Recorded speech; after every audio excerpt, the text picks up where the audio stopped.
What's up, ladies and gentlemen? Welcome to the Access to Combat podcast, episode 91. I am one half of your host, Hugo the Boss. Hugo got next, joined by my co-host. It's your boy, Ray Boogie Kahuna. On today's episode, we're going to be breaking down UFC 104, Vettori versus Dolidze 2. And on the boxing side of things, we got two particular fights we want to cover. But before we get into any of that, my brother, tell them what the deal is. Like, comment, subscribe, follow Facebook, Twitter, Instagram, and TikTok. Everybody enjoying the visual portion of this podcast right now, don't forget to like, comment, subscribe, and hit that notification bell to stay up to date. And for all of our audio listeners, Spotify, Apple, Google Podcast, you already know. First fight on the card at women's bantamweight, we have Josiane Nunes going one-on-one with Priscila Zombie Girl Cachoeira. Nunes, 10-3 overall, fighting out of Brazil, hailing from Brazil, 31 years old. Cachoeira, 12-6 overall, fighting out of Brazil, hailing from Brazil, 36 years old. Interesting way to kick off this fight night. We got Cachoeira, aka Catch a Beatin', aka Catch a Cheatin', going one-on-one with Nunes, aka Woman with All Hands, No Neck. I think this fight's going to be primarily stand-up for the most part. There shouldn't be any kind of grappling here. I'm going to be picking Nunes, two particular reasons. One, I trust the output. I trust that she's going to be walking forward, throwing bombs. Cachoeira, she's a bit on the downtick, but she's been fighting decent competition. But if she ain't lying and cheating, stealing her way to any kind of victories, I don't think it's gonna be possible to get one over Nunes here. Give me Nunes here. I say probably by decision, but I wouldn't be too surprised at a late round finish. But I'm gonna say Nunes by decision here. I just trust the hands, I trust the pressure, and I trust the output. Yeah, I'm gonna be honest with you. I'm a little more optimistic about the violence in this fight, and the reason being is because I think Josiane Nunes walks forward, throws a ton of volume. She hits extremely hard. Priscila, not the best defensively, gotten better, so I'm gonna give her a little bit of credit, but they call her the zombie girl for a reason. Like, she's gonna walk into a lot of punches, she's gonna give a lot of punches, but at this point in their career, I trust Nunes' durability a little bit more than I trust Cachoeira's. A lot more, to be frank. So give me Josiane Nunes. I'm gonna say by stoppage here. I think she knocks her out. Next fight on the card at men's featherweight, we have Jiu-Jitsu Seung Yu going one-on-one with the Savage AJ Cunningham. You, not me.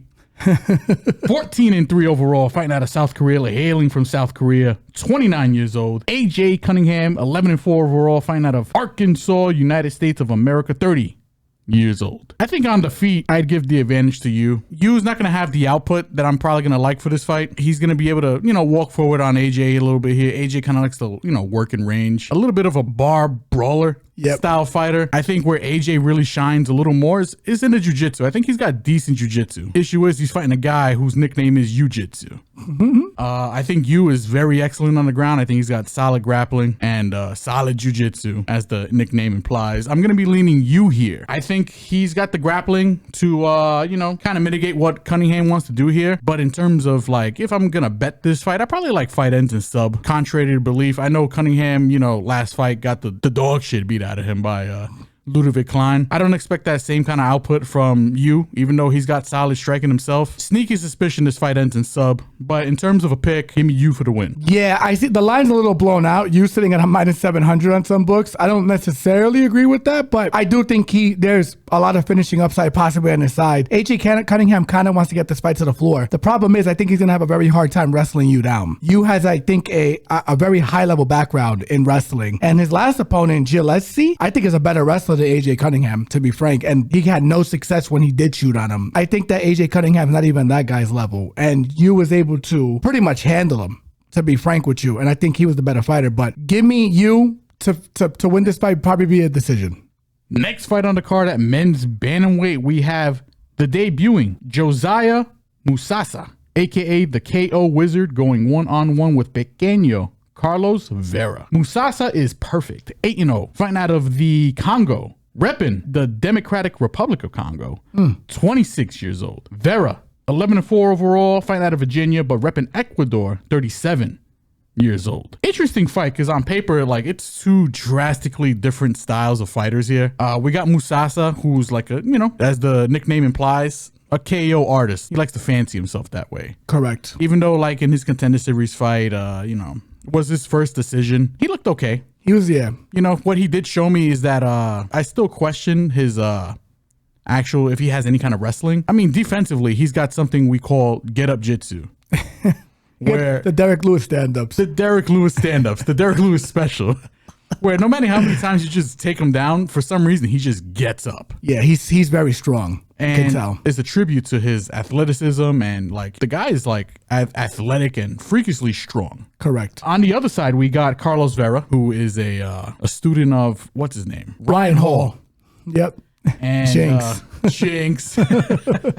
If you've seen any kind of Ryan Hall fight, you know it's butt scooting jiu-jitsu. Give me the leg, please give me the leg, or give me any kind of body part. I'm just trying to jiu-jitsu here. I'm not trying to strike, even though Vera's got I think a taekwondo or he's got a decent striking background. He can hold his own on his feet, but you know where his bread and butter is on the ground. Throws very good kicks. Yes. I don't have a particular good read on this fight, but what I do kind of suspect is that this fight probably doesn't go the distance. So I do like the unders. I do like fight doesn't go. I got a weird feeling Musasa is going to clap him. So I'm going to be picking Musasa, but that is extremely low confidence. I mean, I don't blame anybody picking Vera. Vera's the more experienced guy, the better resume. He's actually fought decent competition. So it sounds crazy picking against Vera. I mean, I could just picture Vera scooting, trying to grab a leg, and Musasa just turning around and just dropping atomic bombs on him. So for that particular reason and that reason alone, give me Musasa here for the win. I say via KO. Yeah, I love the unders for this fight. Musasa is going to be Scar against Mufasa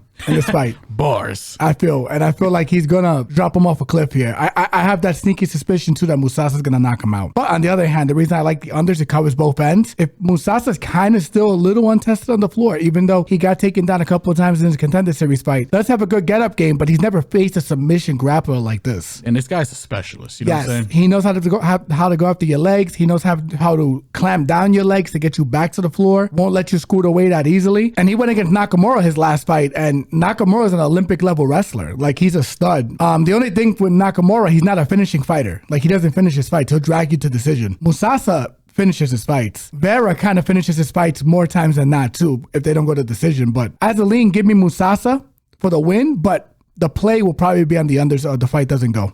Next fight on the card at women's strawweight, we have Sam Hughes going one-on-one with Stephanie. I think in Brazilian, this is Little Rondina. I think that's how you pronounce it. Don't crucify me.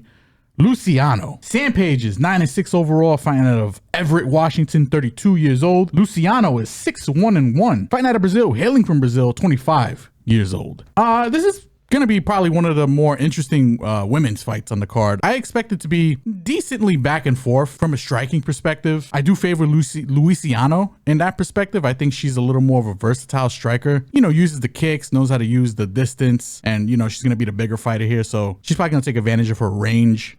She's a little more creative on her feet. On the Sam side, I mean, she's always a good dog or pass bet. I'm assuming she's going to be the dog in this fight. Plus 200. I don't hate that look. Don't hate it either. I think Luciano is going to be the side here for me. Her last couple fights were pretty much just like reruns of the Contender Series fight that she had with, what's her name? Alan Carr? And Alan Carr was able to like kind of take her down, but you can kind of tell that Luciano's got some grappling, and she's not afraid to go and shoot a takedown. Give me Luciano here for the win, but I do expect this probably to go to distance, and you know, in these distance fights, it's dog or pass, because Sam the literal definition of dog. And then she's got a little bit of wrestling here to test Luciano if needed.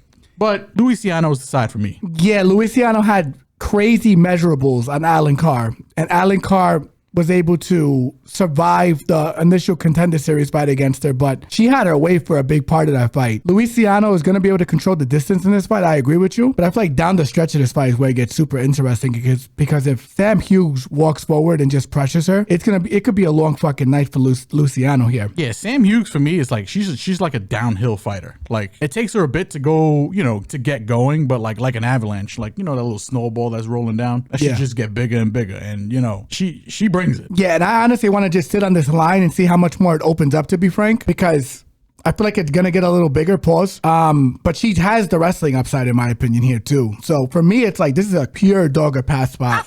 I'm with my brother here. Luciano should be the lean, because I think she moves in and out of range very well. She knows how to control distance pretty well. Her defense is okay, better than most at her age, this young in the game. With that said, I just feel like Sam Hughes is proven. You know, she's going to be there for all 3 rounds. And we have seen Luciano give away rounds in fights. So for me, Sam Hughes, dog or pass. Luciano's the lean, but Sam Hughes for a possible dog play. Next fight on the card at women's flyweight, we have the debuting Yuneisy Duben going one-on-one with crispy Carli Judice. Duben is perfect. 6-0, fighting out of Pittsburgh, Pennsylvania, but repping Venezuela. 28 years old. Judice is 3-2 overall, fighting out of Lafayette. It just says Lafayette. Don't know what city or country. Actually, probably the city's Lafayette, but we don't know what. I guess there's a Lafayette in every state, right? To be frank, yeah. I would think so, yeah. Well, wherever in Lafayette she be repping, 26 years old. This is a pretty interesting fight because, I mean, according to Tapology here, we do use Tapology, ladies and gentlemen. We have Duben as like a 85% favorite according to the community, and I don't see it. I really don't. Duben, famously known, I think, is in this year's Contender Series for that sick-ass knockout that she got on her opponent, who I do not remember, but she looked pretty chiseled. Yeah. Credit where credit's due. She's got power. But upon further inspection, you go down the resume here, and I happen to notice that a lot of her opponents, and when I say a lot, I say all of her opponents, literally just debuting. Yep. 0-0, ladies and gentlemen. She's fought nobody. Yep. She might, I mean, I don't want to say she's fought nobody. She's might have, you know, if you know your local cashier, maybe the Uber that you called. You heard he had heads. She had heads. Hey. Bring him in the cage. She fought him. I'm talking no experience here.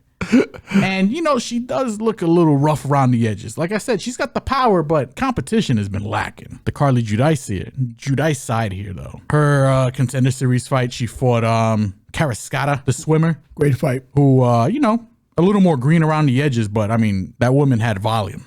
Yep. Punches and bunches. And then in her debut for the UFC, even though she lost, you know, she got called up. You know what I'm saying? When you stay hungry, you get fed sometimes. You know, Dana White like to throw some people bones once in a while. Debuted against Gabriela Hernandez, and, you know, that was actually a very entertaining fight. Both fights that she had, Contender Series and her UFC debut, ended in split decision. She's got hands. I think she's the more technical of the two fighters here. She's got some grappling upside. She's been throwing it in there, even though she's still a little green around the edges. They're both, what, 5-6 fights in. Super young into the careers. Give me Judice here for the win. I think she's just the better fighter. I think she's gonna win by decision. I wouldn't be too surprised at a finish just because of the volume, but I think she lacks the power to probably get Duben out. Almost forgot the name already. So, but give me Judice here. She's the side. She's the pick. And in terms of a bet, we'll let you know later on down the week because the money line is probably dog shit. Yeah, she's sitting at a -500 a lot of books. That is a big yikes. And I don't agree with that at all. Not in women's MMA. But if you're asking me, Judice should have her covered everywhere. She's the more technical striker. She exits better. She's better defensively. Duben, the most I've seen her do is just kind of like smother her punches and then get you against the cage. And then she had that knockout against that girl in the Contender Series who had horrible defense, even though she was chiseled to the bone. I don't see it. I don't see how Duben wins this fight outside of a meme knockout. So for me, it's Judice by decision because I do think Duben is probably somewhat durable. She's from Venezuela. She's got that blood in her, man. Yeah, she's got that fiery blood. Don't fucking get that. You know what I'm saying? So I feel like this is Judice's fight to lose for sure. But give me Judice by decision, but not sure how we're going to bet this fight for sure. Next fight on the card at men's heavyweight, we have Salsa Boy Waldo Cortes-Acosta going one-on-one with Superman Ryan Spann. Salsa Boy is 12-1 overall, fighting out of Phoenix, Arizona, but repping DR, aka the Dominican Republic. 33 years old. Superman Ryan Spann is 22-10 overall, repping Beaumont, Texas. 33 years old. You can't have a fight night without a heavyweight fight right in the middle of the prelims. I'm a fan of Salsa Boy. I'll throw it out there. You know what I'm saying? Like, he's got no grappling, even though, I mean, let me take that back. He's got a little grappling because he was able to get Despania, aka Despain, aka however you want to pronounce his name, the Taekwondo giant, aka Dick Stain. Aka Dick Stain. He packed him up. Dana White wasn't a fan of the fight, but took him down for 3 rounds, laid and prayed, beat him up, packed him up. Now we got Despania, you know, he's out here doing karate combat, just building his resume of highlight KOs because he ain't got to worry about no kind of grappling over there. You get taken down by Acosta, that's a problem. Because Acosta, you know, background, you know, he used to be a former, you know, was it a minor leaguer? Cincinnati Reds, if I'm not mistaken. You know, known for the fastball, but also known for his little hot temper. You know, got him thrown out. He said, fuck it, I'm going MMA style, boy. I'm throwing some pelotas or some opponents. Now he's going to have to throw some fastballs at my boy Ryan Spann here. Ryan Spann, I'm a fan of the guy's potential, but unfortunately, my man is literally Mr. Inconsistent. You know what I'm saying? Like, I'm a fan of the guy. I just need him to put it together. I'm going to be picking Ryan Spann here because he has the grappling upside. He could take him down. He's going to go for submissions. And I do trust his power a little more. And his speed, to be honest. Yeah, he's got everything. Like, Ryan Spann should be, is he a ranked fighter? He's not even a ranked fighter. He should be ranked. Like, that's the talent that this man possesses. It's just the IQ sometimes it just goes out the window. You know, sometimes he'll, you know, if it's not going his way early, I don't want to say he quits, but he kind of just like, you know, hey man, thanks for opening the door. I'm going to take that exit. I don't know how this fight's going to look. It could go to distance. It could end very shortly. But give me Ryan Spann. I say medium confidence because there is a world where Acosta just like boxes this man for 3 rounds, maybe even breaks him because what he lacks in power, he kind of makes up for in accuracy. Yeah, and pelotas. Give him the heater. You know what I'm saying? Major League. Shout out. But give me Ryan Spann. That's the pick here for, at least on my side. I'm with you on Spann as well. And yes, he is the dog. He's sitting at like plus 150. Is he actually the dog? Yes, he is. Wow. I feel like this is going to be a play. And here's why I think it's going to be a play. Because I think Ryan Spann's going to have a lot of opportunities to get this fight done. Waldo Cortes, unless it's a plate of tostones, he's not finishing it. He doesn't finish his fights. Or your name is Luka Breksky. Yeah. That's the only person he's finishing in the UFC. Yeah, Breksky's ass. I mean, listen, if he finishes Ryan Spann, cut him. Yeah. That's all I'm saying. Yeah. I'm not saying it's out the realm of possibility, but I mean, man, Spann should have him covered everywhere. I agree with you. If he finishes Ryan Spann's got to go. I'm sorry. Like I understand the potential. I get it. Light heavyweight's thin. When are we gonna? It's like Kevin Lee. When are we gonna stop believing? Yeah. Right. Like he has all the potential in the world, just not putting it together. And I'm a fan of Acosta. Like ain't no shade. You know what I'm saying? Like I love the guy's attitude. I love the fact that he throws volume. You know what I'm saying? He's an entertaining fighter in my opinion. I agree. He just doesn't have he's not covering him anywhere here. He's not bigger than him. He's not faster than him. He doesn't hit harder than him. He can't out grapple him. He can't out wrestle him. I mean, this is Ryan's fight to lose, in my opinion, man. And I'm surprised at the line. And I get it. It's because he's moving up to heavyweight technically, but he's gonna be taller than him too. So it's probably, I think it's lined that way because he's just, you know, inconsistent. It's the inconsistency. He's just hard to rely on. You know what I'm saying? And Acosta's been no pun intended, a bit of a heater. Yeah. So 100%. But if it's not a play of tostones or plátanos, he's not finishing that shit. And yes, I can say that because I'm Spanish. I finished that shit. I'm hungry. Yeah, he's not finishing his fights. So for me, Ryan Spann is gonna have every opportunity to get to win this fight. You know, so with me, if you have a guy that's a big puncher and a big finisher like Ryan, and he has all 3 rounds to figure it out, give me Ryan Spann here as a dog, man. I love the play and I love him as the pick. Next fight on the card at men's flyweight, we have André Mascote Lima going one-on-one with Daniel Barez. Lima, perfect. 10-0, fighting out of Brazil, hailing from Brazil, 26 years old. Barez is 17-6 overall, fighting out of Spain, repping Spain, 36 years old. Damn, I didn't know he was that old. I thought Barez was younger for some reason in my head. I thought so too. 10-year age gap is a little nuts. Against a killer. I was already leaning Lima. Very good striker. Barez might probably lap him a little bit in the output overall, but I think Lima hits hard. I think he's the more technical striker here. Barez probably stands a little bit of a chance if he wants to take, you know, the grappling side of this, but I think Lima, especially in his last fight, in my opinion, I think he's just the better overall fighter. He should have Barez covered everywhere here. Not that this fight should be one-sided, not at all, because I think Barez is very good. I think it's probably going to go to distance. This should be a Lima win. I think he packs him up. So give me Lima here for the win. I say by KO, but wouldn't be surprised if it goes the distance. Yeah, this has potential to be a Lima audit, and the reason being is because, especially after the Felipe Dos Santos fight, you thought Felipe had the wrestling and grappling edge, and Lima took him down and controlled him. Then you thought Lima had the striking edge, and Felipe landed on him. It's crazy to see like the dynamic. It's crazy how good Lima is, because Felipe Dos Santos also showed you how good he was in that fight. I don't think Barez is touching either one of those two. You know what I can kind of see in this fight? I can see like a body stoppage. Andre's the real deal. I think he is the goods. I think he's sitting at a minus 298, which is crazy. I thought he'd be a little higher, to be frank. I think that's fair. Yeah, I think people are just respecting Barez, which I completely understand. But I think this has high potential to be an audit. For me, give me Lima ITD here. I think he gets it done. I think he knocks him out. Next fight on the card at men's featherweight, we have the debuting Kevin Vallejos, a.k.a. El Chino, going one-on-one with Sting. Not the wrestler, not the singer, but the MMA fighter. Seung Choi. Vallejos, 14-1. Fighting out of Argentina, repping Argentina, 23 years old. Choi, 11-7 overall. Fighting out of South Korea, repping South Korea, 32 years old. I'm a fan of this El Chino. Vallejos. If you like Francisco Prado, I think you're going to like this guy. Even though he's a two-time Contender Series fighter, his only loss was in the Contender Series, and it was to a guy that we're pretty familiar with in the name of Lord Assassin, a.k.a. Lord, a.k.a. João Silva, a.k.a. Kind Assassin. A.k.a. the Kind Assassin. That's hilarious.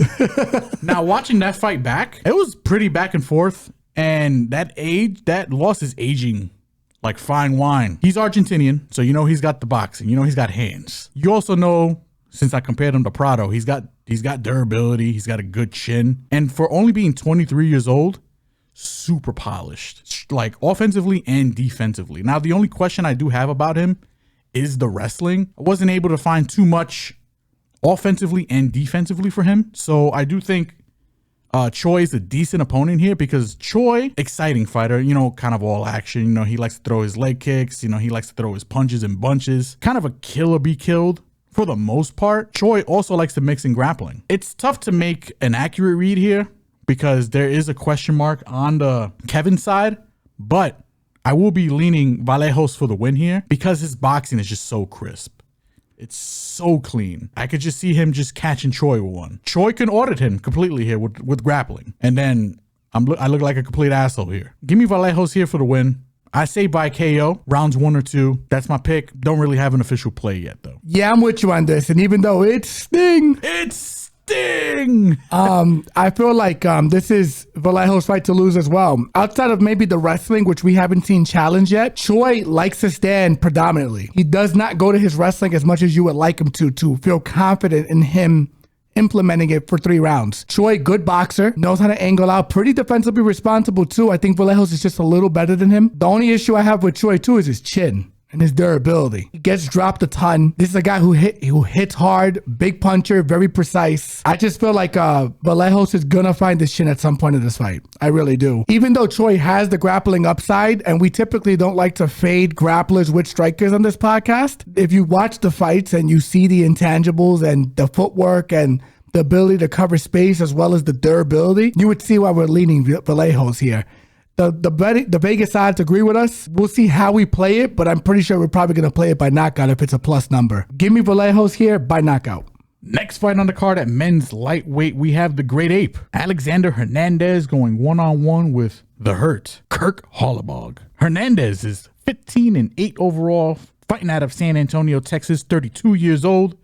The Hurt, Kirk Holobaugh, is 21-8 overall, fighting out of Franklinton, Louisiana, 38 years old. I think this should be a pretty entertaining fight. We're going to have like 2 guys who I think are going to primarily just stay on the feet for the most part. We'll start on the Kirk side, you know, straight dog. Has all the finishing upside in my opinion. 81% finish rate to be exact. It is his second stint in the UFC and, you know, he is rocking like a overall 2-5 record. I still think this fight is literally dog or pass. The reason why I think Hernandez is the side is because Holobaugh just has such a big AO hole in the grappling department. In terms of just like defense, like Holobaugh's not going to fight the takedown. And if Hernandez could implement anything where he, you know, kind of lays in praise, more control, holds him down, beats him up. The key to beating Holobaugh is just smothering his offense in general, right? I just don't see that happening. I can see just a wild exchange and Holobaugh just sleeping him.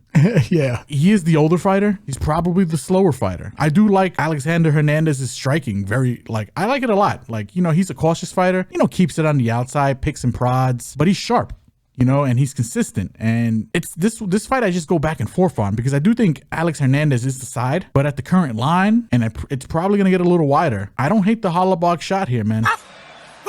Give me Hernandez for the win, but I am toying around with the idea.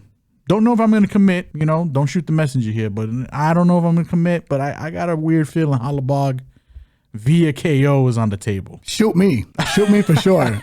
I'm all over Holobaugh in this fight. And I tell you why. Where is Alexander Hernandez going to be safe in this fight? You have to trust that Alex, who has historically not had the best gas tank, to wrestle Holobaugh for 3 rounds straight. In my opinion, he's the better striker, Alex, but he's not the better boxer. Holobaugh's going to pressure him. Holobaugh has the better jiu-jitsu. Holobaugh hits harder. Holobaugh has more finishing upside off of his back. So my thing is, you have to trust that he's going to be able to have to implement a game like Trey Ogden, where he doesn't have Trey Ogden's physicality, to be frank with you. He's a guy that was fighting at 45 at one point, Hernandez. Trey Ogden will have to cut off his leg and both his nuts to make 45. And have some heavy old nuts. Yeah, it's crazy. So for me, it's like, I don't know if Alex has the physicality or the cardio to implement a game plan of that sort. Even if he gets him down, Kurt's going to be throwing up submission attempts. I love the unders in this fight. I love Kurt round 2 and 3. Give me Kurt Holobaugh inside the distance here, man. I feel like he's going to figure it out. He's going to find his chin. Give me him as the dog in this fight. Next fight on the card at men's bantamweight, we have Damon the Monster Blackshear going one-on-one with the Renegade, Cody Gibson. Blackshear is 15-7-1 overall, found out of Fayetteville, North Carolina, 30 years old. Gibson, 21-10 overall, found out of SOL County, California, 37 years old. On paper, this is a grappling match. I think it plays out like a grappling match. Expect a ton of scrambles, a ton of transitions. It's going to be technically kind of fun to watch because Blackshear, I think he is the more technical grappler here. Most of his wins are via submission. Cody, dog, little on the older side here. It's going to be back and forth. I think the fans are probably not going to like it because I don't think there's going to be that much striking involved. But if you're a fan of the technical side of shit, tune in. Yes. Super necessary. If this fight does happen to just stay standing, both guys are durable. I do trust Blackshear's volume, but I do trust Cody's accuracy. I do trust that Blackshear has the striking edge here, and he has the jiu-jitsu. Cody might have the better wrestling, though, which does make this fight a little interesting. Blackshear's younger. He's more athletic. This fight probably goes the distance more times than it doesn't. Fight ends in sub is something I'm toying around with. Fight ends in split majority is another one I'm also toying around with. But if you're asking me who I'm picking here, give me Blackshear. Gut says decision, but it's kind of hard to tell. Yeah, I'm with you, but I'm a little more optimistic on the Blackshear side. I feel like this is also a fight where Cody could be getting served up a little bit to a fucking line, to be frank with you. I think Blackshear, yeah, he got knocked out by Jackson, but anyone could get knocked out by Jackson. Jackson hits extremely hard. I just feel like Cody, we know what he is. Blackshear, still a higher ceiling. I think he has underrated striking. You could make a strong argument that he won the Mario Batista fight on short notice. I think Blackshear is the goods, to be frank. This fight, particularly, I'm obviously leaning him. Fight ends in sub is probably my play for this fight, depending on how juicy it is, because there's going to be a ton of grappling exchanges in this fight. I do feel like Blackshear either finds his back or finds a head and arm choke, especially as Cody declines with his cardio issues that he's had historically in fights later in the fight. I don't like this fight for Cody. Cody's the dog. He is going to make it fun. He is going to make it interesting. But I just feel like Blackshear is going to find it and, find his way. It's going to look like Cat Williams, in that, what is it, that Friday After Next movie? You are not in prison anymore, David. You know what I'm saying? He's gonna fight his back, and he's gonna do dirty things possibly. So pause. The dirtiest things. You're not in prison anymore, David. Give me Damon Blackshear. I'm gonna say by sub. Fight ends in sub is definitely probably the play for this fight. Next fight on the card at men's light heavyweight, we have the debuting Dair Nergaze. Hope I'm pronouncing that correctly. Going one-on-one with the gorilla, Brenson Ribeiro. Dair is perfect, 10-0. Fighting out of Kazakhstan, repping Kazakhstan, 27 years old. Ribeiro, 16-7 overall. Fighting out of Brazil, hailing from Brazil, 28 years old. I'll start on the Dair side. As mentioned previously, he is undefeated. Coming off the Contender Series, he's got an 80% finish rate. He's one of these dudes that come out of Kazakhstan, and a lot of Kazakhstan guys, pretty solid striking overall. He's very proficient, both in the with his hands and with his kicks. Particularly, he's got a wicked head kick. Doesn't really telegraph his strikes as much. I do have a bit of a question when it comes to the wrestling side in terms of defensively. I think offensively, when you're from that side of the region, you gotta have it in your back pocket, right? But this guy preferably likes to keep it standing and banging. Pause. He's going against a guy here in Ribeiro who's, an explosive striker. Very solid, powerful jab. Quick, throws it down the middle. Does have some grappling, but another guy who kind of prefers to keep it on the feet. This fight, if it's on the feet, I'm going to be leaning that the Dair side. Yes. It's just because I think he's the more technical, polished striker here. And he's very patient and looks for that counter shot where Ribeiro can be a little more rambunctious and a little more, I like that word. willing to jump into the fire. But, What got me a little excited. oh, I got that vocab, you know what I'm saying? And, when you play with that fire, sometimes you get burnt.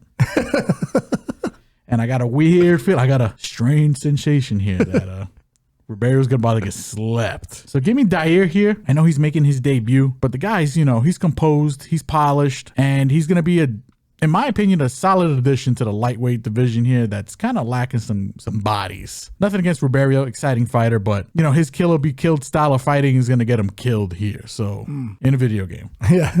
So give me Dair here for the win. And in terms of a bet, nothing at the moment. We'll wait till the props drop and, I can get a little spicy with it. Yeah, Dair, pretty much on his... This is Bruce Lee shit. Pretty much. Yeah, he's very good. Ribeiro, I'll keep it short because you gave a beautiful breakdown. Ribeiro's still raw, man. Pause. I just feel like his talent hasn't caught up to his skill hasn't caught up to his talent yet. That's the best way to describe him. Super explosive, super lanky for the division. I just feel like he's gonna be in there with a guy who he's pretty much. I don't want not to reiterate your word, but super polished at this point. Like He's very good on the feet, knows how to disguise his punches and his kicks, knows how to throw in combination and cleanly, doesn't wing his punches. There's not a lot of fat in his movement, a lot of fat in his punches and his kicks. With that said, I just feel like Dair is probably going to knock him out, to be frank. Ribeiro has one way. He either melts or gets melted. He's going to get melted in this fight, I feel, unless he catches him with a meme knockout. But I just feel like Ribeiro is just too raw. Pause. He's all over the place. His footwork's all over the place. Yeah, if he catches you, he can hurt you, but he doesn't have the technique or the skill to get his delivery system correct with his punching and his kicking towards Dair to get him out of there. Dair is going to do whatever he wants in there, in my opinion. I think Dair knocks him out. Give me Dair as the lean here. I think he packs him up probably in the second round, considering the UFC jitters. They would have been packing them up.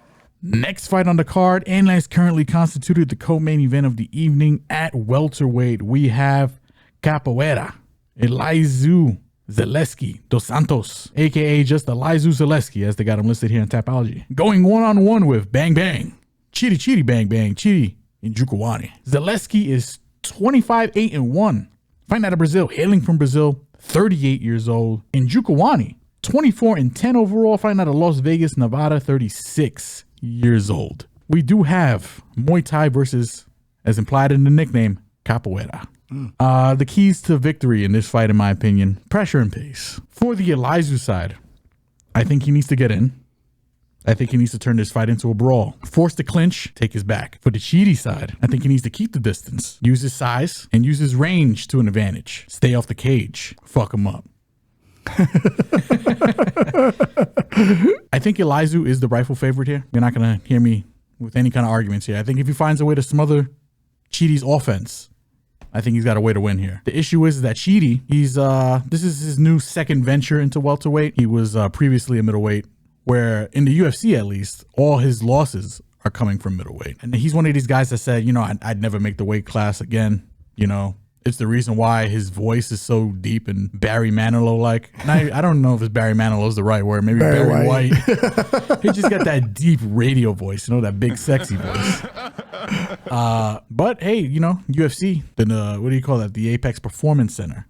They work miracles, you know what I'm saying? And Chidi's able to bring his weight down. He's looked so far so good back at 170. He is going to have the size and reach here. Way bigger than Elizeu. But Elizeu's a fucking dog. Elizeu's one of these kill or be killed. You have to get me out if you want me out of this fight. But Chidi's, again, used to fighting up a weight class. He's got that power. He's got that Muay Thai. He likes to fuck you up in the clinch. Mix up his knees, throw in elbows. Deadly striker. I do think Chidi's a live dog, but this is going against the guy in Elizeu who's tough to finish, but is a weight class down. Elizeu's the side.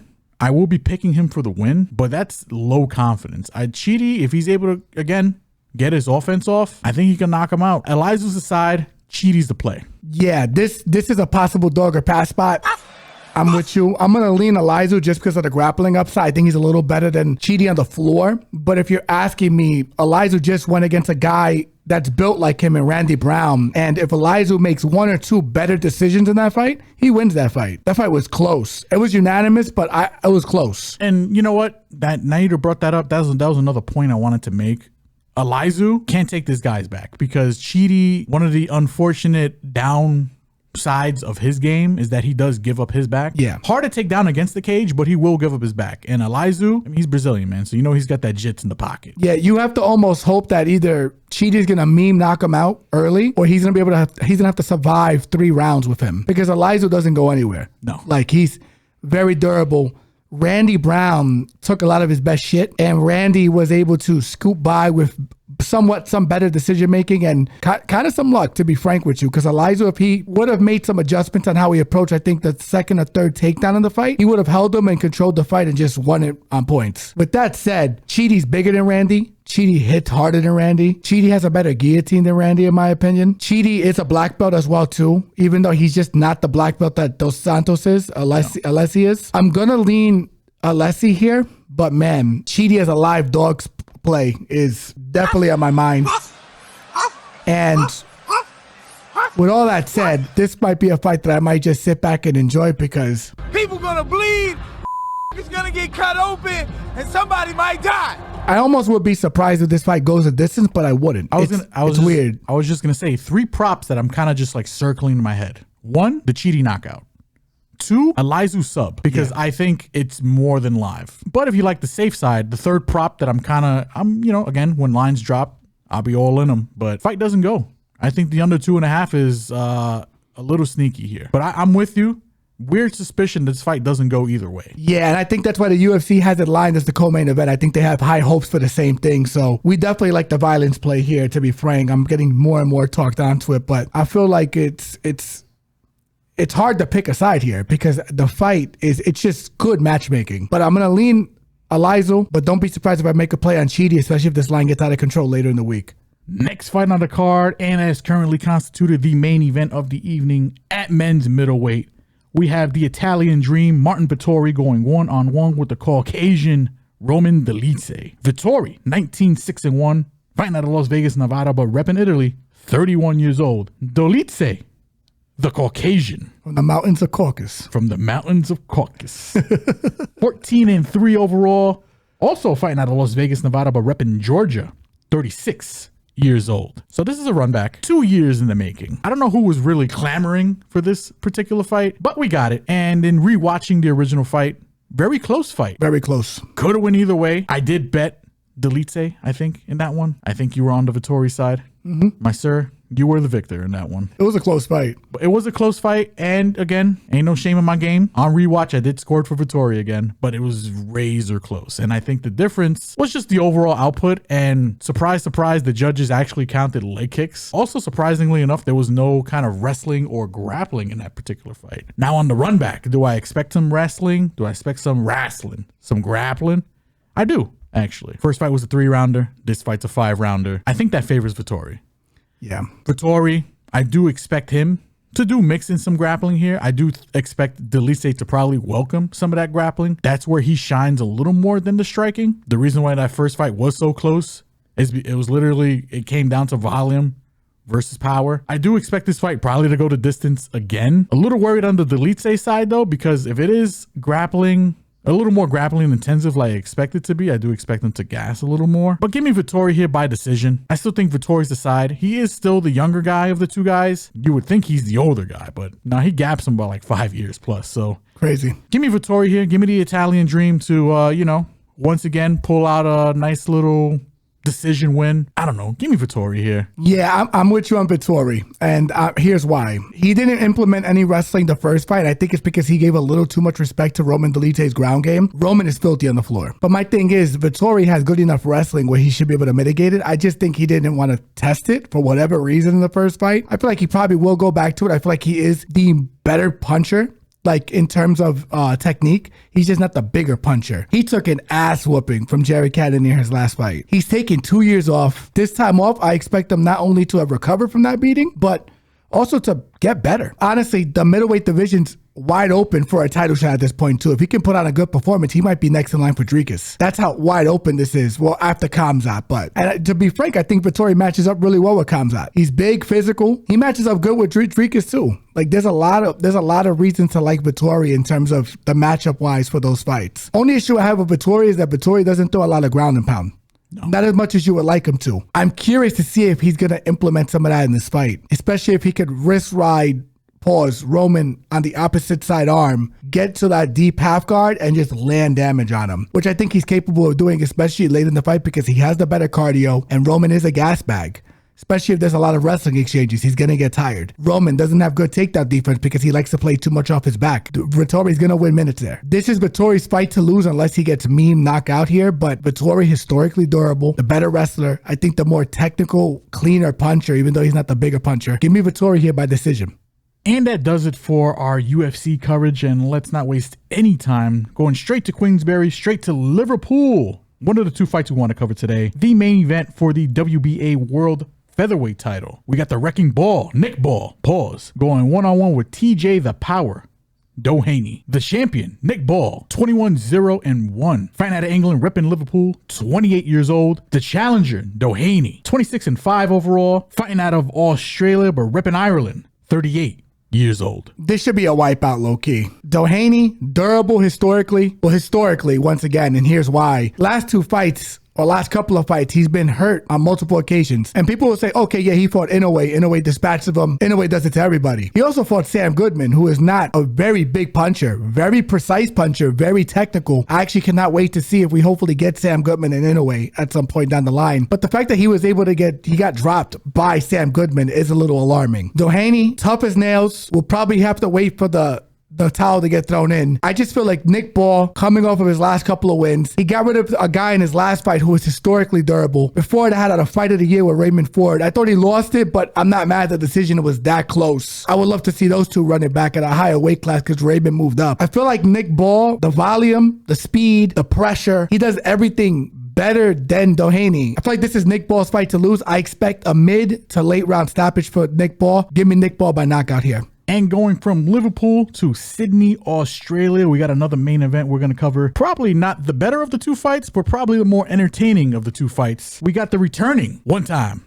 Keith Thurman, going one-on-one with Brock Jarvis. And I think this is for the WBA International Super Welterweight title. They didn't know that was the thing. They're international. Who gives a shit? My goodness. Stop making up belts, ladies and gentlemen. One time, Keith Thurman, 30-1 overall. Fighting out of Clearwater, Florida, 36 years old. Brock Jarvis, 22-1. Fighting out of Australia, 27 years old. Yeah, so this fight, actually, believe it or not, I will disagree with you there. I think it has potential to be the better of the two fights. You think so? Yeah, and here's a couple of reasons why. By the way, ladies and gentlemen, this podcast is dropping Sunday. The fight's Wednesday. Yes, sir. So just as a heads up, the Nick Ball fight's on Saturday. So it's within 2 days from now. Couple of things with this fight. I love this fight because me and my brother have been watching the build-up. It has been tremendous. Fucking hilarious. Keith Thurman, as much as people don't like him, I'm a fan of the guy, man. Motherfucker knows how to sell a fight. He can talk his ass off. He does. He's very good at it.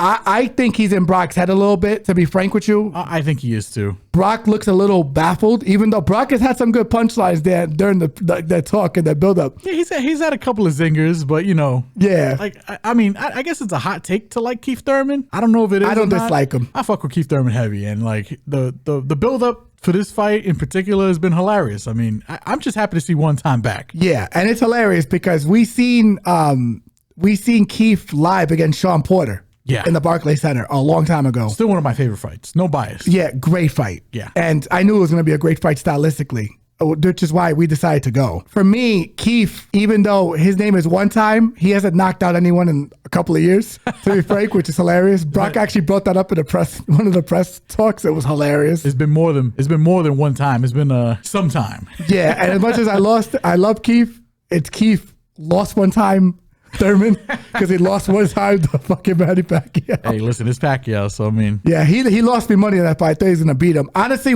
I knew I was doomed in that fight when he was kissing his wife backstage and you saw fucking Pacquiao fucking just ripping the fucking big back. Yeah. I said, oh, it's over. I lost. I called the guy, my bookie. I was like, bro, Keep my money.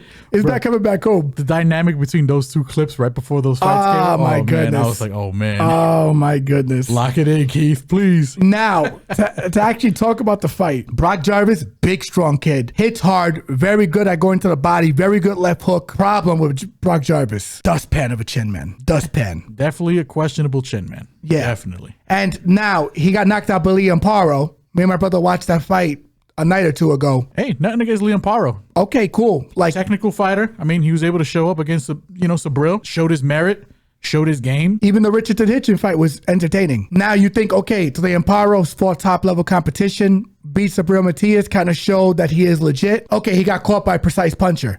Sharp punches put you down. We get that. Hey, it happens, man. I watched 2 more fights from Brock, and he got rocked by some guy who's from Mexico who looked like he was a weight class below him, and a Filipino cab driver from Thailand. Wow. I mean, Hey, man.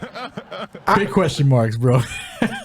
this is going to be the best guy, arguably, he's fought. Definitely the most credentialed. Oh, 100%. And I know Keith has only had 1 fight in 5 years, I mean, it is 5 years, though. this is why the fight's interesting. Makes it very spicy. Keith has the better footwork. Keith knows how to hit and not be hit. Keith has fought the better line of competition. The only thing you can fault Keith on is being inactive. He's already looking and talking about the Tim Tszyu fight, which worries me because it's like, bro, you fought once in 5 years. Yeah, and like, say what you want about Brock. I mean, dude's pressure. Yeah. He walks forward. He's got fast hands. And, when you haven't fought in 5 years, sparring speed Ain't the same. it ain't fight speed. And it's bigger gloves in sparring. know. For surely, because you're not trying to hurt yourself before the fight. No, yeah.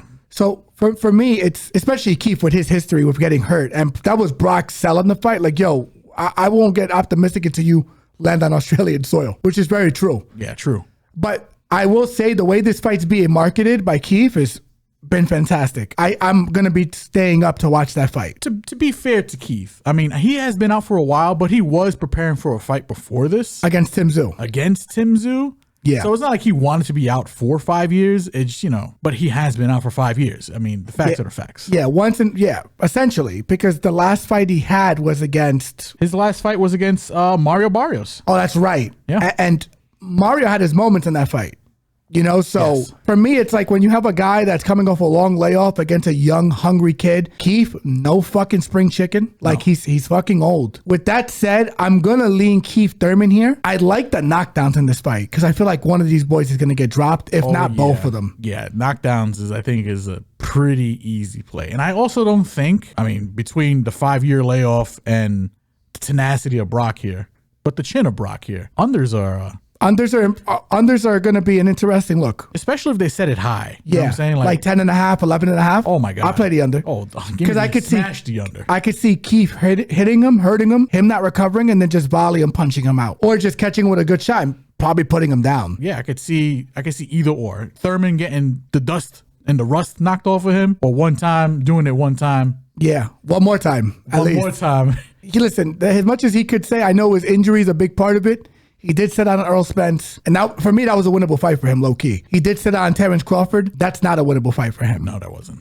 It was never a winnable fight for him. And I'm a fan of one time, but And he knew, and I think he kind of knew that because he doesn't rub me as a dumb guy. got to keep it a buck. He doesn't rub me as a dumb guy. Nah, he's an intelligent guy. Tim Tszyu, interesting as fuck fight. I didn't favor him in that fight. I still won't probably favor him if they do fight eventually. I just have a hard time believing Brock, kind of flat-footed, not terrible, just not. I don't think he's good enough to deal with a veteran of this level. This is the most credentialed fighter he's fought. I'm going to lean Keith here. I don't know how. And one day I wake up, it's a decision. One day I wake up, it's a knockout. I do have interest in the unders, as you mentioned, and the knockdowns in this fight. I'm going to lean Keith because he has the better skills.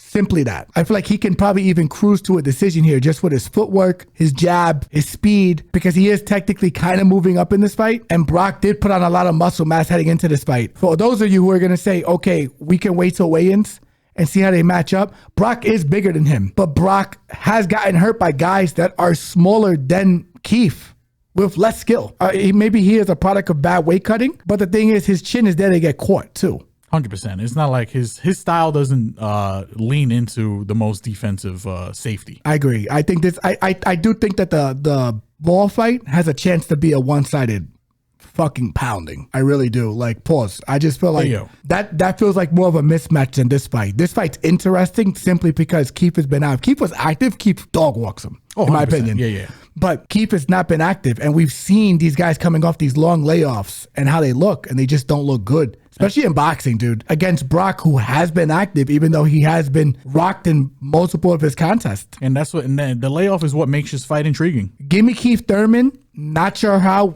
Follow us on all social media platforms, and we'll give you more updates in terms of how we're going to play it. But Keith Thurman is the lean. As the play, knockdowns, and possibly the under. Knockdowns for sure, I think, is going to be the play for this fight. And that does it for this week's combat coverage. Hey, ladies and gentlemen, we've got nothing else. So, my brother, let's take us home. Like, comment, subscribe, follow Facebook, Twitter, Instagram, and TikTok. Everybody enjoying the visual portion of this podcast. Hey, don't forget to like, comment, subscribe, and hit that notification bell to stay up to date. And for all of our audio listeners, Spotify, Apple, Google Podcast, you already know. Love you guys. Episode 91 in the books. See you guys next week. Follow us on all social media platforms as usual. You know, get our picks, get our plays. Things change throughout the week. Weight cuts happen, things of that nature. Keep subscribing to that page. We love it. It's helping us. We're growing. We love you guys. Pause. Hey, yo. I'm growing as well, too. Hey, yo. But we got some surprises coming up for you guys later in the year as well. So stay tuned. Love you guys. Take it easy. Peace.